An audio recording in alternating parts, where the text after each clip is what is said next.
Hello everyone, আসসালামু আলাইকুম। Welcome back to my channel Ifa cake and bake page থেকে বলছি। সো গাইস, মিষ্টি এমন একটা খাবার যা আমরা সবাই কম বেশি খেতে পছন্দ করি, আর সেটা যদি ঘরে মাত্র দুটি উপকরণ দিয়ে তৈরি করা যায় তাহলে তো কথাই নেই। আজ আমি আপনাদের মাঝে ছানার সন্দেশ বা ছানার মিষ্টি অফ ক্যামেরায় বানিয়ে শেয়ার করলাম।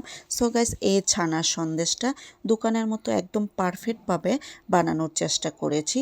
তবে আমার যেটা মনে হয়, ইনশাল্লাহ দোকানের মতো পারফেক্টভাবে আমি ছানার সন্দেশটা বানাতে পেরেছি। সো গাইস, এই ছানার সন্দেশের ফুল রেসিপিটা ভিডিও করে আজকে আমি আপনাদের সাথে শেয়ার করতে পারিনি, তবে নেক্সট টাইম ইনশাল্লাহ চেষ্টা করব ছানার সন্দেশের ফুল রেসিপিটা ভিডিও করে আপনাদের সাথে শেয়ার করতে। সো গাইস, এই ছানার সন্দেশটা দেখতে যেমন লোভনীয়, আলহামদুলিল্লাহ খেতেও খুবই আমি। সো গাইস, এই ছানার সন্দেশটা এটা তৈরি করে নেওয়া খুবই সহজ এবং খেতে খুবই মজার হয়। সো সবাইকে ধন্যবাদ।